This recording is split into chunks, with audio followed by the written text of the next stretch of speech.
Thanks for tuning in to the Thumb Strong podcast. If you could, please like and subscribe to help us reach more people and help them get started in their fitness journey. Thanks and enjoy the episode. We are live for episode number 208, which is 4 years of podcast making. I actually looked in the first podcast we recorded in I think it was March, middle of March. So it's been 4 years and 4 months, but 52 weeks in a year. This is number 208, so that's 4 years. So that's why. Good math. That's math and Yes. sir. So today I wanted to do something a little bit different. I reviewed our very first podcast that Bethany and I shot 4 years ago in March, and it was about healthy eating habits and making time for health and fitness. I took the transcript and broke it down into our topic and basically categorized it to see if what we recommended is still true today or if anything's changed, what maybe we've added, or maybe everything's exactly the same. So that's what we're going to dive into today. And then we obviously have Lauren and Barry to give their input on what their habits are with healthy eating habits, making time for health and fitness, etc. So we'll kick it off. Well, let's go ahead and actually, I think there's 4 or 5 categories that we had. So we've got 5 categories. Is there 5? Okay. Yes. Was it just you two? It was just us 2 for a while. Yep. What, is there anybody else working with them? Is it trained? At that time, I don't think so. I don't think so. Full time or anything. No. Yeah, I think it was just us. Gotcha. And then was it Austin or Caitlin? I think Caitlin came first and then Austin. Yeah. Yep. Okay. And then Nathan, and then you. And then us. Yep. And Martin. Well, yeah. Martin never did full time or did podcasts. Oh, okay. So, but they were all at one point there was 5 of us on there. Yeah.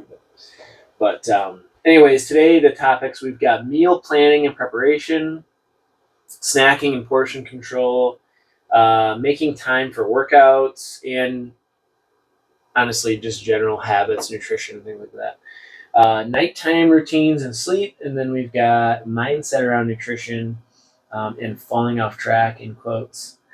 So we'll kind of dive into these. There's some questions to go with it, what we said 4 years ago, and then we'll kind of give our input on if anything's changed or not. So what's topic number 1? What are we diving into, Bethany? Number 1 is meal planning and preparation. So back then, we talked about prepping meals ahead of time, steamable vegetables, microwave rice, and portioned out proteins, freezing meals for busy weeks, and using super shakes with healthy fats like walnuts to stay full. Oh, man. Heard that word before. Super shake. Yeah, I don't so know where I've heard You that. probably bring that up in every somewhere single around podcast. here. Yeah. He always talks about super shakes. So not much has changed there, actually. So yeah, what I used to make all the time, and actually what's really funny is yesterday was the second time I started doing this again, because I was doing the custom meals on Icon. They stopped doing the custom meals for the wholesale, which was a big bummer. So I had to go back to meal prepping. But basically what I do is I do steamed bag of broccoli. I do the 90-second Uncle Ben's jasmine rice. I do either chicken breast or beef. I'll just cook up a couple pounds, and then I'll Tupperware it to where I've got 3 or 4 meals, and I usually do teriyaki on it. So it's like a teriyaki, yeah. Stir fry. Yep, stir fry. Yep. So that would be my lunch, or if for some reason Katie and I don't have dinner, then I can have it for dinner. But I do that, and then super shake is still a staple. Still got the walnuts in there, and protein, and blueberries, and greens, and almond milk, ice, creatine. That's it. Blend that up. Had it this morning. You've been doing that for a long time. Long time, at least 5-6 years. Yeah. So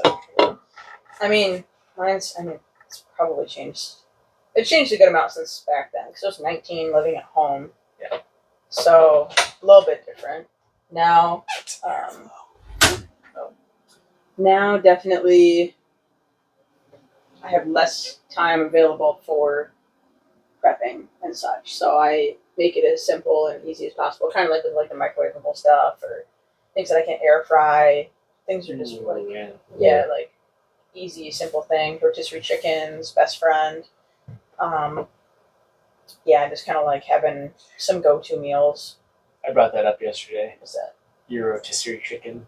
Oh, It's yeah. like, you've recommended that so many times. Like if you're in a time crunch or something, it was funny. That was good. Lauren's client was like going to Walmart to get chicken tenders or something like that, and Lauren's like, chicken tenders. He's like, they have a lot more stuff at Walmart than that. I was like, yeah, rotisserie chicken. He was like, why? I was asked why chicken tenders. He's like, they sell them at Walmart. I was like, they sell a lot of stuff at Walmart. Yeah, that was funny. So yeah, that was that tip stuck with me, and I recommended it. Yeah. Well, you get a lot of. It's fantastic. It tastes good. Like there's a lot of protein that you can get from one single one, and it's like $7. Mm-hmm. If you get the fresh one. If you get the refrigerated one, it's like $4. Wow. Which it ends up going in the fridge anyway. So you might as well save a couple dollars. Yep. What are you paying for the heat? Pretty much. You must be. Yeah. For them to cook it. Yeah. $3 for them to cook it for you. And then the actual chicken, it's like that's about it. Like I don't even know. Could you even buy a regular chicken uncooked at that cheap? Well, I It's don't pretty know. cheap per pound. Yeah. Like for the whole Yeah. chicken, like per pound, that's pretty good. But they're already cooked and stuff. Anywho's, well, turns out we're still pretty much prepping the same way. Yeah. Do you guys? What's your go-to meals? Any meal prep tips that we have not discussed? I've honestly never meal prepped. You do. Yeah. Lauren has to leave multiple times throughout the day to go and make his meals. Yeah, I'm pretty lucky. I've been fortunate. Like, pretty much. I guess besides like making a lunch in the morning to take like to school or like in college to class, or like sometimes I do here, but not very often. Like for the last 2 years, I've been lucky enough to be able to just run home real quick. Well, it works. It helps that you live literally across the street. Yeah. You're gonna live a little bit farther away pretty soon. Yeah. Okay, here's a question. You're gonna have 12-hour clinical shift coming up for the next few weekends. What are you gonna prep to take with you for that? I was thinking about that. So I'll be able to make lunch or breakfast, and then like I'll get just like either a big lunch sack and then pack like 2 meals in it probably, or one. And I thought about going to Chipotle because I'm gonna be in Saginaw and getting a bowl and then keeping my bowl in the thing, like so I don't have to make it. You know what I mean? Yeah. Or also, I have a feeling that they're probably gonna stop somewhere in the ambulance for lunch, and I don't know. We'll see if it's a good spot or not. If it is, then I would get something. But if it's like McDonald's, I probably won't get anything. Right. For me, nutritionally wise, I think breakfast is very, very important to start your day with a good meal, not a donut or anything like that. Yeah. If everyone knows me, breakfast is my all-time favorite food. Me too. I love breakfast. Same. I love breakfast. But for meal prepping, I meal prep here and there, not very consistently, like you guys may do. But when I do meal prep, I would say have some fun with it. Try new recipes. If you like, I love trying new recipes too. Like I made this one. I think you're. Go ahead. I made this one pasta dish that was really good. It was like chicken and pasta. If you like a certain food, there's always ways to work around it to make it healthier. Like ice cream, you can get a Ninja Creamy if that's in your budget, and make protein ice cream, stuff like that. So, I would say just have fun with it and try new recipes. What was that one guy you were showing me on Instagram? You remember that? Like his whole Instagram page was like meal prep ideas. Oh yeah, I forgot what his name is, but I've done a couple of those. Yeah, you can find. But then there's so much stuff online that you can look up. Yeah. High protein chicken Alfredo and stuff like that. Like, Mm-hmm. It's funny you say that because I am the opposite. he eats the same exact thing like all the time. Yeah, if you're a I routine love person, that's fine. Especially with your nutrition goals. Yeah. But like for me, I like trying new foods, and especially I like trying new foods that I know I can make healthier than what they are originally. Yeah. So And I would recommend that. Yeah. If that's something that you can do for sure, and if you got time to try new recipes and stuff. But I'm like, I want it to be as simple as fast as I can. Mhm. Another thing I meal prep that I just want to mention was I don't do a ton of meal prep really either. Like a couple of those lunches, like I mentioned, and then whenever I make my breakfast, because I'm like you, like favorite meal, eggs, sausage. Lately, I've been doing tater tots, or I'll do like toast or something like that. But I'll make double the amount, like a double serving. So if I have 4 eggs with my breakfast, so I'll make 8. And then I have 3 sausage links, so I'll make 6, and then I'll have 1 for the next morning. That way I only have to cook breakfast 3 or 4 days a week and not every single day of the week. Part of the reason is because Monday, Wednesday, Friday, when I come into work at like 4:45 or whatever, and then I stay here until I leave around 11 or something. So I bring that breakfast with me in the morning. So Tuesdays and Thursdays, I cook the breakfast. That way Wednesday, Friday, I've got it.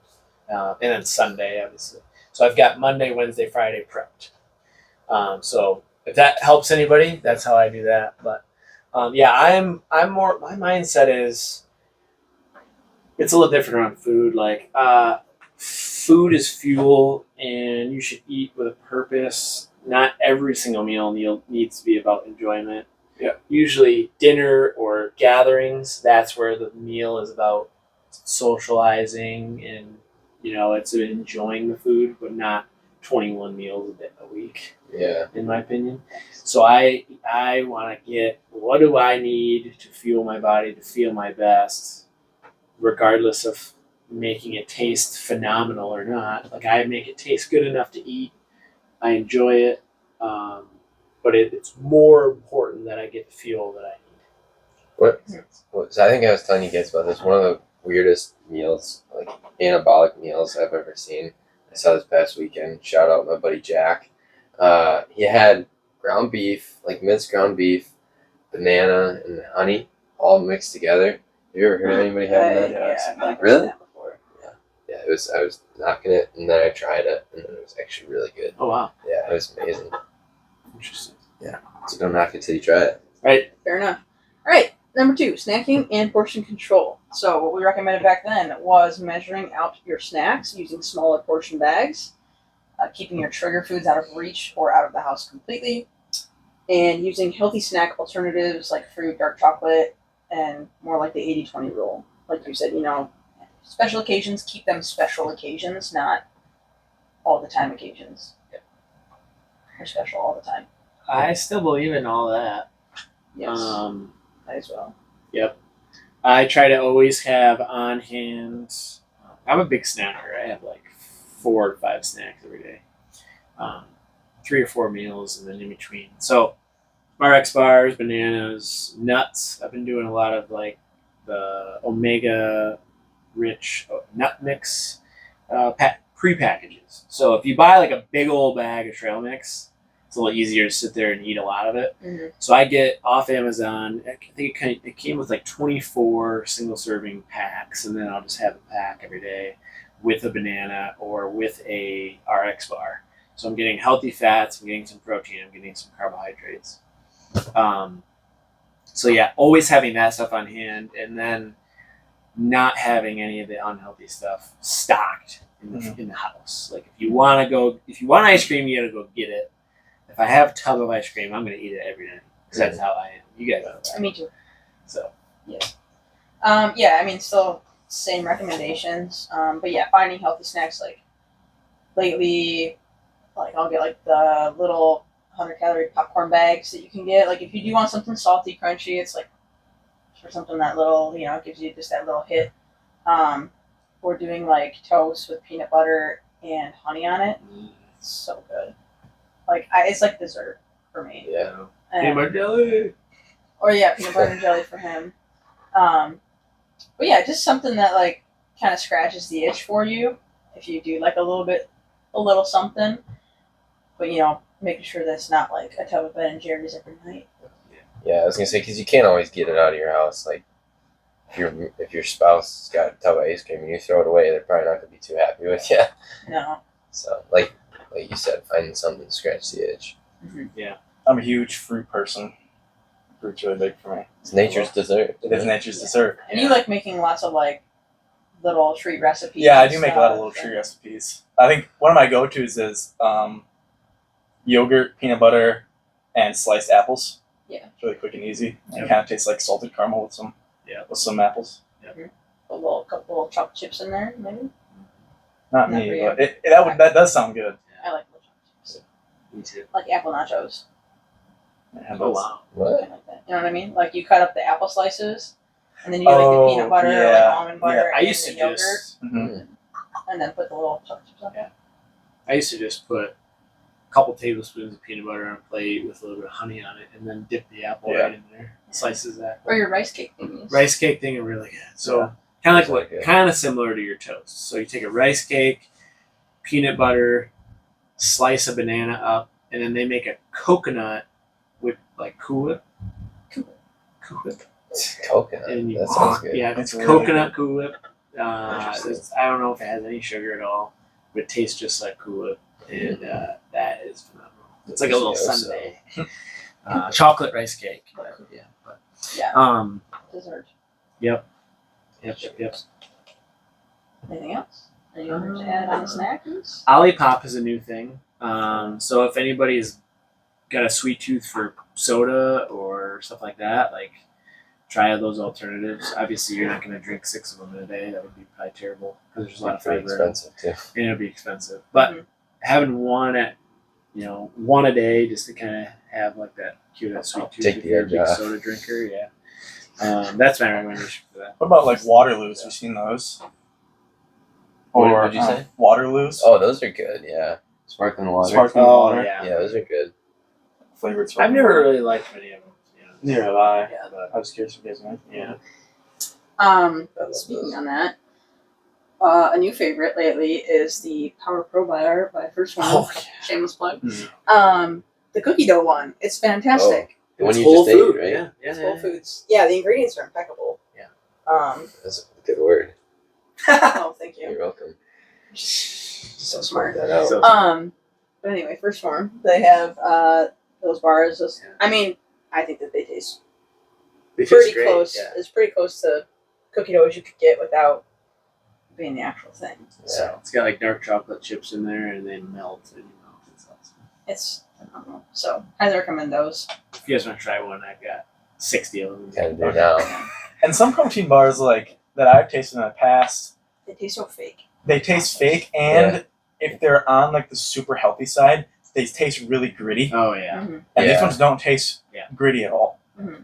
Yeah. So the You're First right. Form ones are really good. Okay. Next one.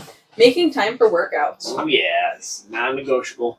Then schedule workouts the night before or weekly. Do something versus doing nothing. So like a 10-minute walk is better than no workout at all. And don't rely on motivation, rely on structure. Okay. Yeah. So I agree you agree? with past Taylor and Bethany. Yes. Comparing where we are now to where we were then, we were like full Full-blown CrossFit. CrossFit, training 2 hours a day at least. Ooh. Yeah, no more. That's a lot. So we've Anybody got time for adapted. that? Still prioritizing fitness. Yes. Anybody got time for that? But yeah, just like realizing, hey, it takes away from what we're able to do during the day Mhm. if we put that much into our workouts for 2 hours. Because then it's like we go to work with somebody in a session or something, and you're just like Mentally not there, physically not there. Yeah, and you're just like, I just want to go home and take a nap. Mhm. Which I did, and it still didn't help. And it still doesn't help. You're still just like, nope, I just want to lay here and all that. So Killing yourself. now, yeah, our workouts are a lot more balanced. They're still challenging, but they make us you still feel good afterwards. You don't feel wrecked. So it's definitely choose a bit more. I think we've gotten back more into just general movement and like play, like doing, like you take the walks a little bit in between classes or like in the mornings. Just focusing on doing more fun things like spike ball is super fun. Like Golf ping pong, and- golf, Yeah. doing Just Dance on the Wii, like lots of fun stuff like that.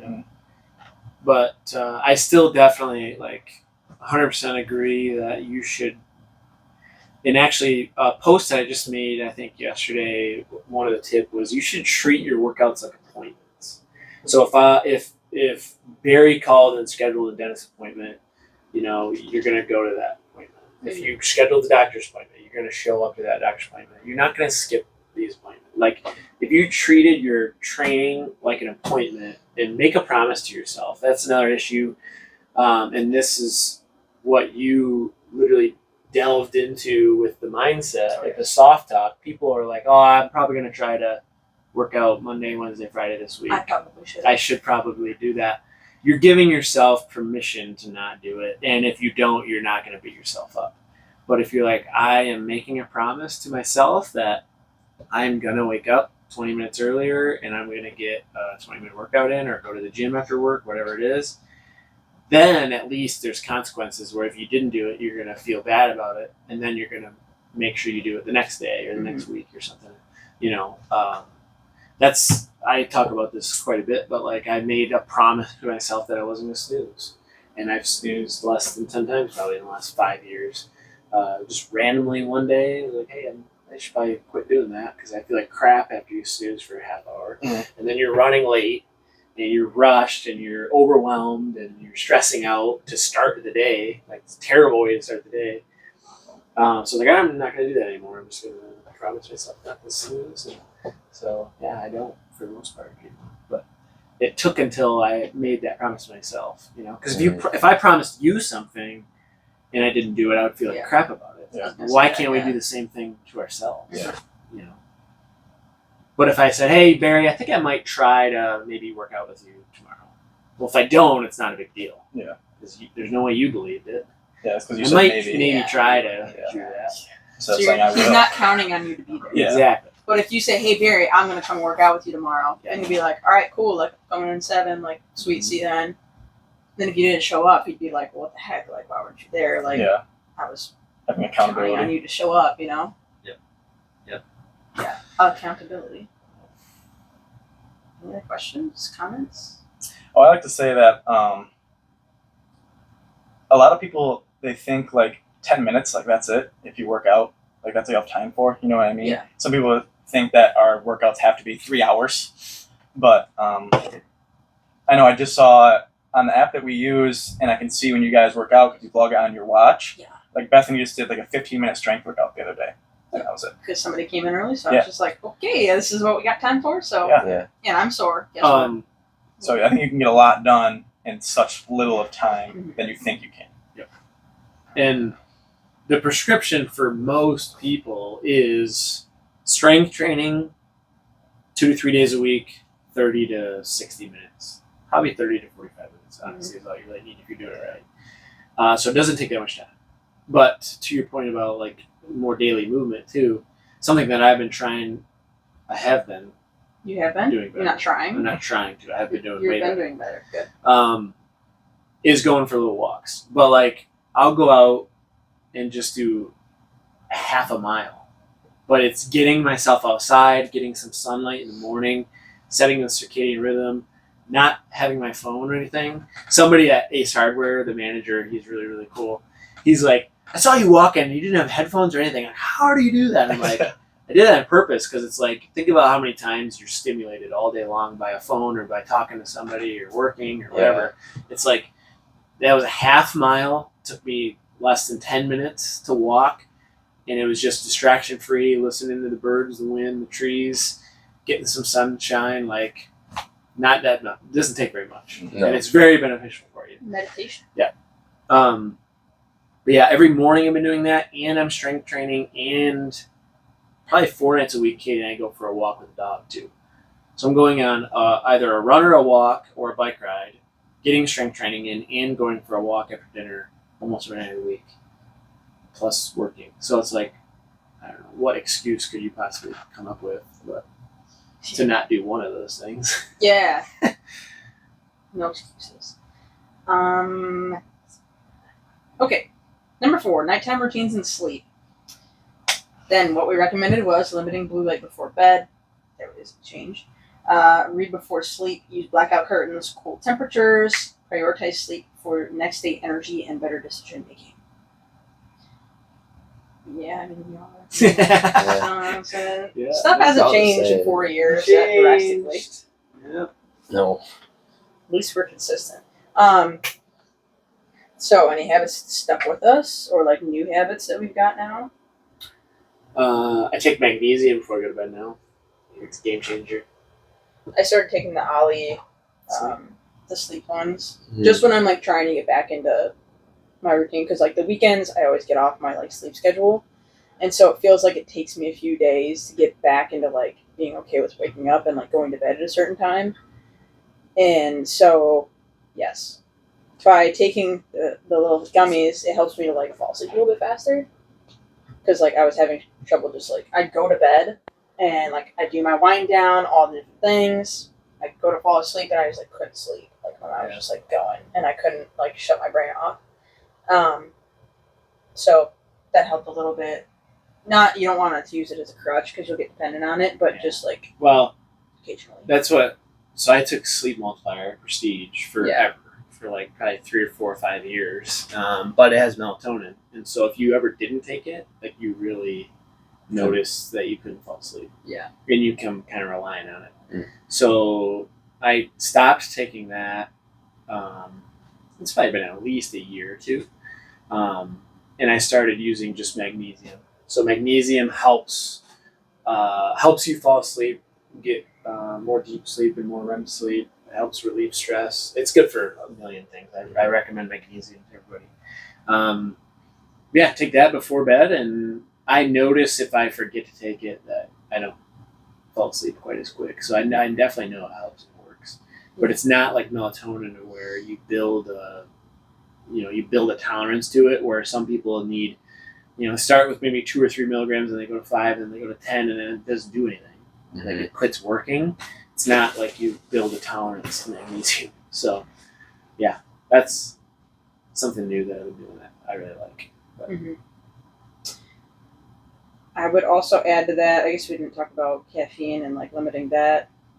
We did touch on that in the one caffeine crisis episode we did. But yeah, just not having caffeine after 12 p.m. And also just talking about like cortisol and stress the last few weeks. I feel like we talked even more about the importance of sleep and getting enough so that way like you don't keep having a stressed out body all the time and like help reset your cortisol and everything like that. Mm-hmm. So I don't know if we really touched on that first one or not, but I think after the last 4 years, we've either learned more about it or realized how much more important sleep is to your health and fitness than like people just think, oh, it's just like to rest or recover, but it's way more than just sleeping. It does way more for your body in terms of like fat loss, muscle gain, your energy, your mood, your cravings, like so many different things. Yeah. Okay. Agreed. All right. Number 5, last one, mindset around nutrition and falling off track. What we said then, don't beat yourself up for enjoying food. One meal doesn't ruin your progress. And use treats as part of the plan, not a mistake. So, I still agree with all that. Yeah. Is there anything we would add to it? You guys. I would up the one meal to like. Would it say one meal does not ruin your progress? Yeah, like people. Yeah. If they go out to dinner and they have pizza and drinks, they're like, "Oh, I blew it. I'm just gonna quit."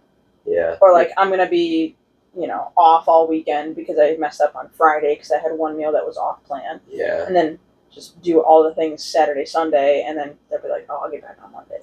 Yeah. Honestly, like I would take it even like a step further, and it could be dependent on the person, which I'm sure it is to a certain extent. But like 2 weeks ago was 4th of July. Like Thursday night, I didn't eat very good. Friday night didn't. Saturday night didn't. Mm-hmm. And then the weekend after that was I had a golf trip. Wednesday night, then Thursday, Friday, Saturday, and Sunday. Like it wasn't horrible. Like I wasn't just like mowing down like a pig, but I also was not eating. I was eating like hot dogs at the campfire, but and, like ice cream at the party store. Yeah. And it's like it didn't. I came back, and when I had like more control over what I was eating, and I wasn't on vacation, I made sure I was eating good, and 2 days later, after I get back from vacation, it's like it's basically the same. Right. Like, Yeah. you know what I mean? It's basically taking saying one meal doesn't ruin your progress. It's just okay, big picture over the whole year. Yeah. You're on track. That's what I was gonna 50 say. weeks of the year. Mm-hmm. 2 weeks you might eat completely junk and not work out and stuff, Mhm. but that's of the big picture. Yeah. It's not very much. Yeah, when you're talking to somebody that doesn't work out at all, doesn't have any kind of nutrition strategy or plan right now, and then they try to do something, all right, it's okay if you have a meal that's not on plan, but don't just throw it all away for the weekend or for the week because you had a bad meal. And exactly what Bethany just said, like for you and for me, I talk about it all the time. When I go on vacation, I'm eating whatever the hell I want and drinking whatever the hell I want because, as to what she said, 50 weeks out of the year, we're on track for the most part. And we're working out and we're consistent. Mm-hmm. So we enjoy the holidays, we enjoy the vacations, we enjoy the 4th of July's guilt-free because we're disciplined. That could be anybody too. That doesn't have to just be us. That could be anybody. That's what I'm saying. Yeah. Mm-hmm.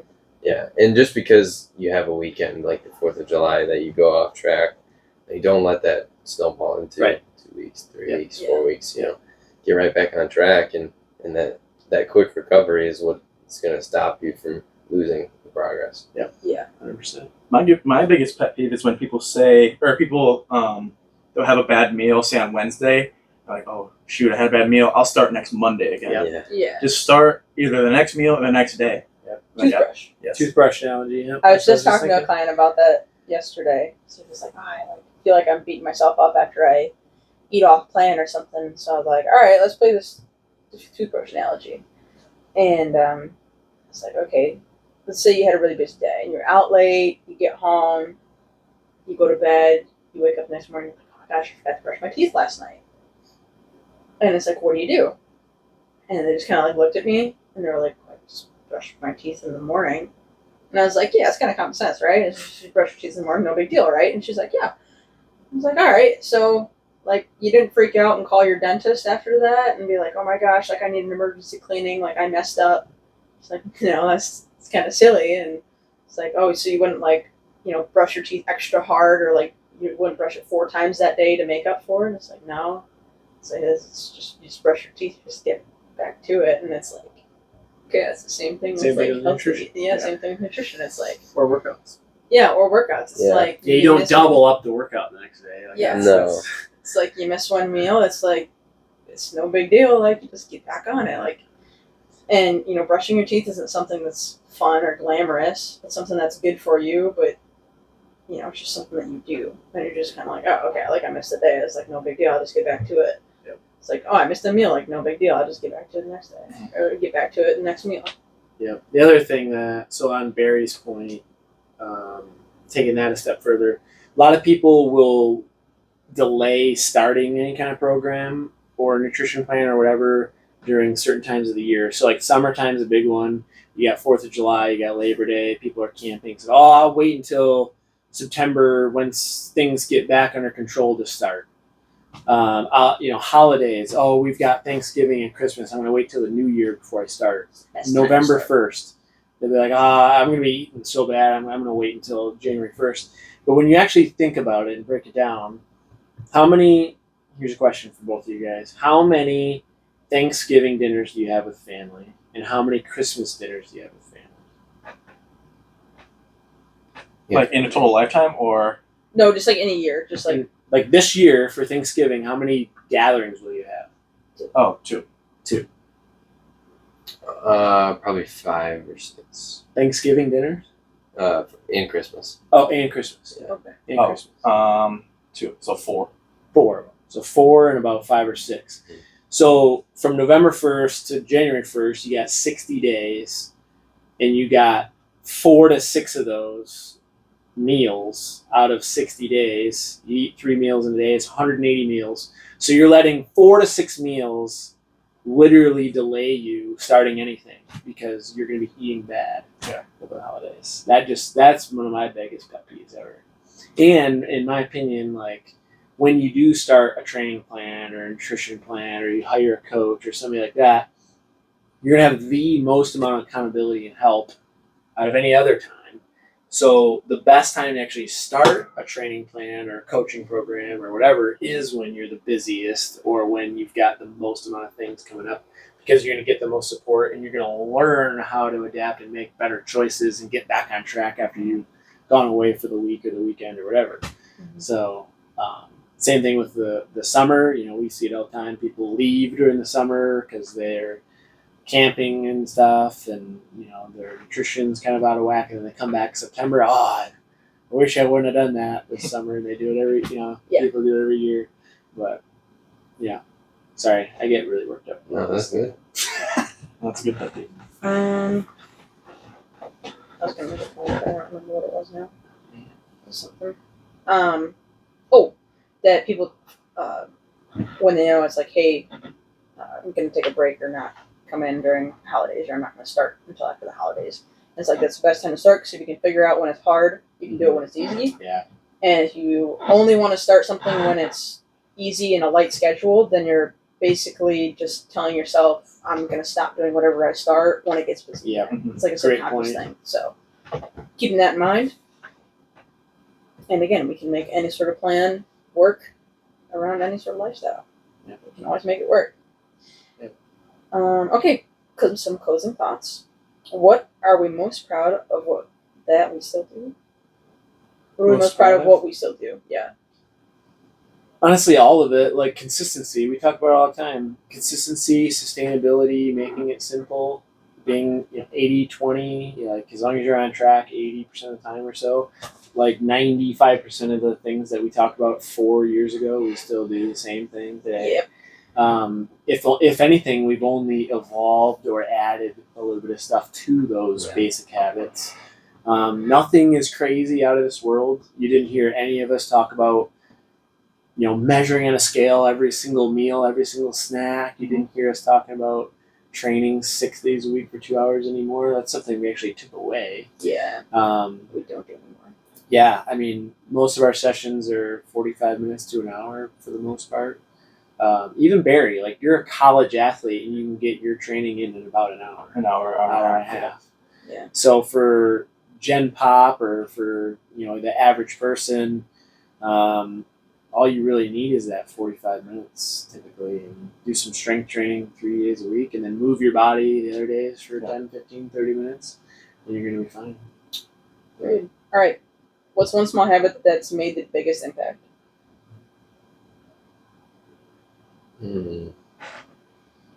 I'd say for me, it's limiting screen time.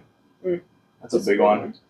So I've noticed that if I have less screen time throughout the day, more of my phone, like if I'm on my laptop getting things done, that's productive to me, obviously. But if I'm on my phone just scrolling and doom scrolling and wasting time, but now that I have less screen time, I get a lot better sleep, which is a good thing for me. I say for me, it's using ChatGPT. So that's Yeah. it's made a big impact. It has made a big impact. And ChatGPT wasn't out yet Yeah, back then. that's true. Back in the day. All from the old noggin. Yeah. But it's just like you can use it for so much more than just like basic stuff like this. Yeah.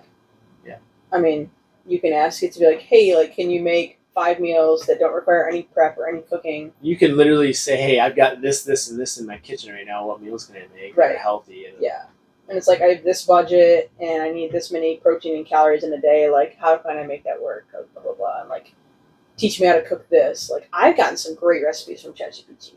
Like, I was quite surprised in some of them.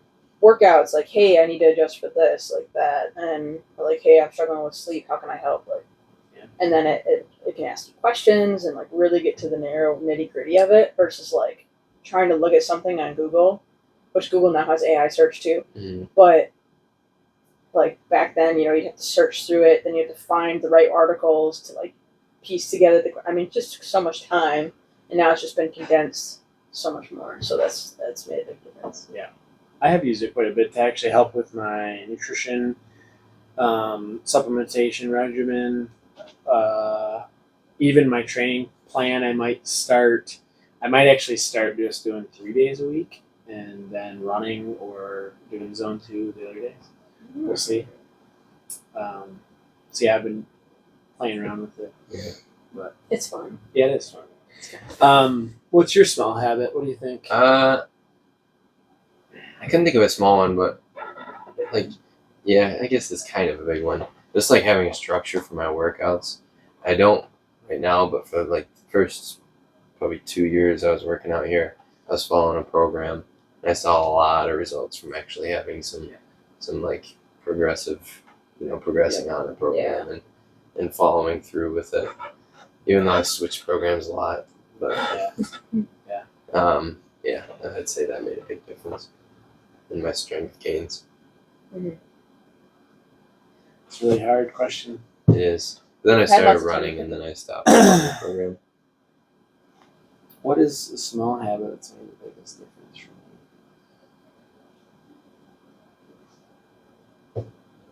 for me? I keep wanting to say just scheduling out everything, making sure you've got structure to your day. So like Google Calendar. Super easy. You can put your workout in there, all your to-dos for the day, your schedule for work, if you're going to run or bike ride or daily movement, you can put it right on there, set reminders on it. So it just keeps you on track, and that is kind of my idea of setting the appointment. So like I've got workout on there, 9 a.m. to 10:30 every day of the week. Like it's on my calendar. So I think that's probably one small habit that's made a big difference for me is just having structure to the day. And you guys know, like I love the journal too. I still plan everything day to day, but the Google Calendar is like my week overview. Have all the set schedule stuff that's recurring every week is on there. That'd be my recommendation. Good. Okay, so for the listeners, anybody who's listening, revisit where you started. So we took a reflection back on where we started with the podcast, anyways. What's one habit that you have stuck with, and then what's one that you're ready to evolve? Like maybe it's something that like, hey, you've been doing this one thing for a while now, but you want to evolve it, make it better. Like I'd say that's the basis of what we took away from looking back is all of the basis has stayed the same. It's just evolved with us, but the main overall themes of everything that we said 4 years ago is still true today. Yeah. Awesome. Make sure you like and subscribe, and we'll see you guys in the next one.